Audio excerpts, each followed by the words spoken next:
Hey everybody, Jason Burmis here for WeAreChange.org. We are now simulcasting the Daily Drop over at our backup YouTube channel as well as Facebook. And that is because for those of you that do not know, we were live streaming over the State of the Union address the other night, and me and Luke had been doing it for about half an hour. We were just up to the point where the president was taking the podium and about to speak, and a copyright claim came in, and YouTube shut us down, and it was from CNN. Really bizarre stuff. Said it copied their video content from somewhere in the 20 to 24 minute range. I wasn't even using the CNN stream to stream over, which is very alarming, very disconcerting. It's something that really, I think, does need to be addressed. And now we're kind of up ass creek without a paddle on live streaming. It's crazy. Today we actually had to kind of jimmy rig a live stream together with Dr. Ron Paul. Really great interview. You're going to see that at the main YouTube channel later today. But we would have loved to be able to have the audience watch it live and get involved. You know, get that question in with Mr. Paul. And that's why we are doing this live stream on the Pulse Change channel, and we hope that you also like and subscribe that channel as well. Share this stuff on social media. But let's get to the stories. Let's get to the stuff that you're tuning into today. All right, Monopoly is creating, or has created, a game version called Monopoly Cheaters Edition. And why is this my lead story? Well, to me, Monopoly, first of all, board games are somewhat of a dead kind of thing. It's not like board games are huge. It's not like people play them very often. It's not like people really pay attention to them as much. But my generation, it was a cornerstone of family time. And not only that, Monopoly taught you a lot about managing your money, what properties to buy, honesty, because yes, a lot of people did cheat in Monopoly, let's be honest. But you were usually caught. It was a long-form game. And even into my teens, when I used to play with my friends, yes, I played Monopoly with my friends, believe the hype. Well, I gotta tell you, again, it's something that, to me, is kind of sacred. And I know there's a ton of it. There's the Simpsons Monopoly, Star Wars Monopoly, all that other stuff. But to make it into, hey, now you can cheat, and that's part of the game. Apparently they're encouraging you to steal money from the bank, which people often did. You always had to watch the banker when you were playing Monopoly, let's be honest. And the other thing is, there's handcuffs with the game, and they want you to move your piece when nobody's looking. There's a lot going on here, but boy, I kind of wish they hadn't done it. And I know that's kind of a lighthearted story, and believe me, by the time you get to the end, it's going to get a lot darker, unfortunately. There is a story today that really, I don't really want to report on it, because it is the craziest video I've seen in a while, and I'm shocked that the mainstream media in this country hasn't picked it up. It's a Canadian story, we'll get to it later, but our next story here, it's really an interesting kind of an espionage story. Now, we didn't want to do that. And of course, when I'm live streaming, I messed that up. Great. Awesome. Very great. Oh, so these women that have been charged in this case of Kim Jong-un's half-brother in an airport. If you've seen the video, they walk right up to him. Okay, they walk right up to him. Still not working right. They walk right up to the guy, and what happens? Well, unbelievable. And they tap him. Okay, when I'm watching this thing, it looks like a cold, hard, assassination, basically. I mean, it looks like a legit, we're going to get this guy assassination. And of course, we're on the wrong story. So, if you've seen it, they've claimed they had no idea. Well, if you look into the story, it looks like they're saying now that they were doing like YouTube-type pranks. And honestly, I kind of believe them. It looks like they were approached by a spy.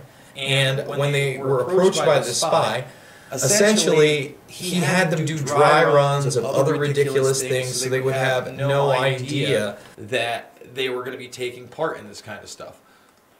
Man, it's just killing me today. Absolutely murdering me. My worst live stream yet, folks. I am totally apologetic for this one. However, it does look like, first of all, we don't really know who is trying to assassinate Kim Jong-un's brother. We don't know that it was inside the regime, it's outside the regime. We really have no way of telling that at all. There hasn't been a lot of evidence there, but I gotta tell you, these girls look like they were preyed upon. They don't look like professional assassins to me. The guy died within minutes of being dabbed with it, and they're looking at the death penalty. So we'll see where the story goes. It's a pretty interesting story because now there's things coming out saying that Kim Jong-un's brother met with U.S. diplomats in Malaysia just before the assassination, and there's speculation that he may have been planning to overthrow his brother as a more pro-friendly Western regime. Again, a lot of speculation. We don't know what's really going on there. We don't know who took him out. We don't know the sides played. But I got to tell you, I don't think these women were in on the game. All right, next story. Humanzees, folks.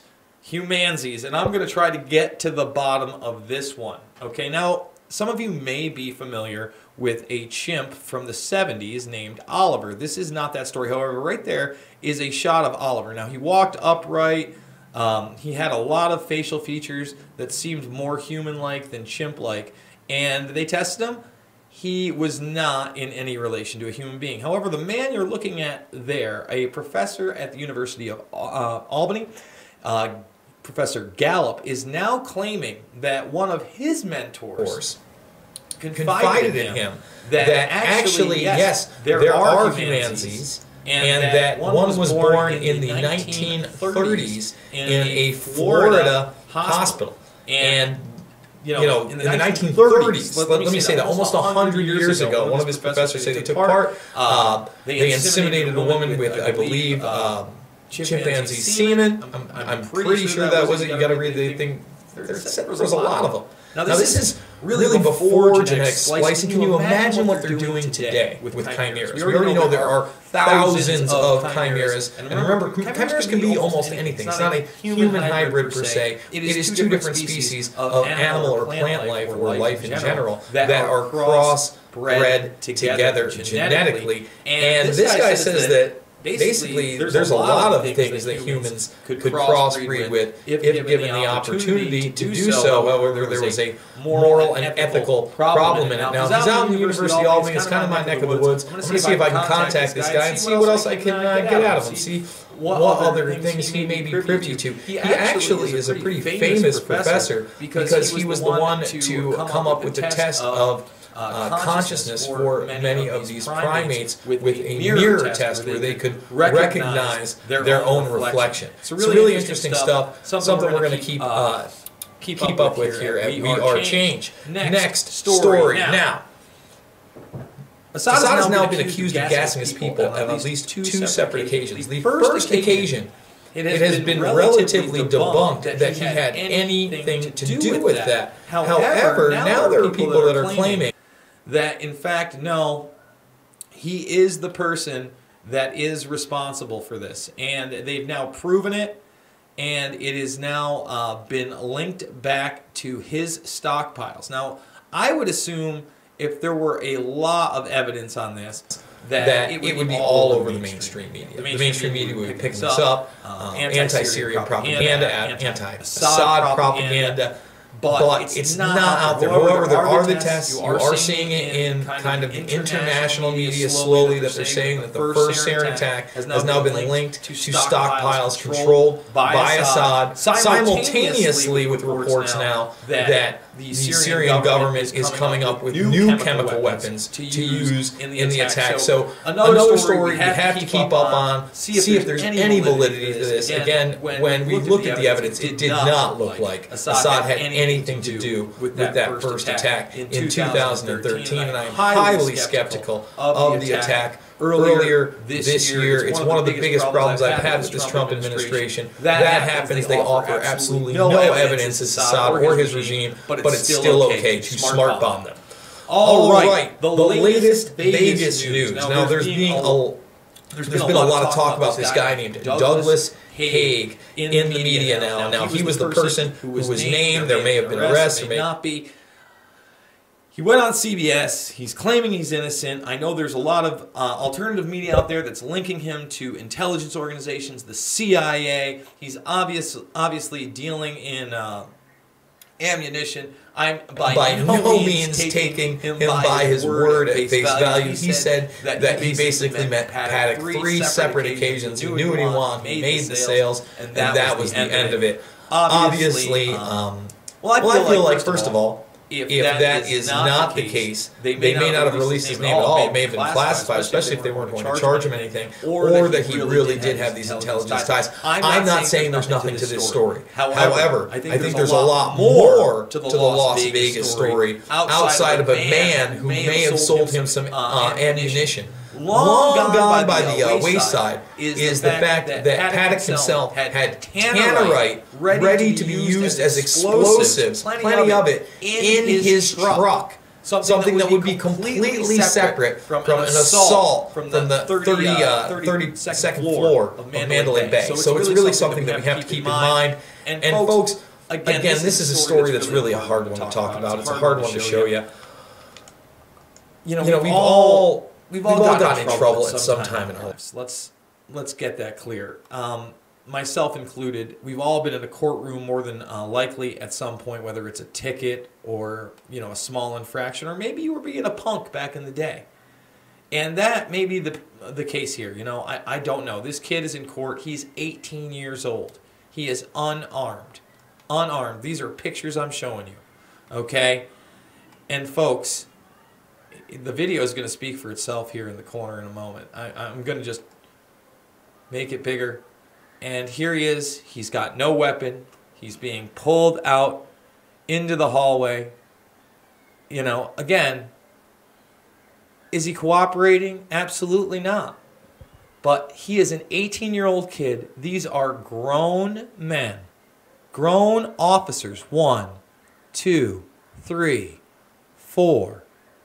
Okay, and unfortunately, it's going to... I'm not sure if this video is going to show what happens, but there is no reason at any point here, here's another officer, that somebody's weapon should be drawn for the use of deadly force. That's the boy's mother right there that you're looking at.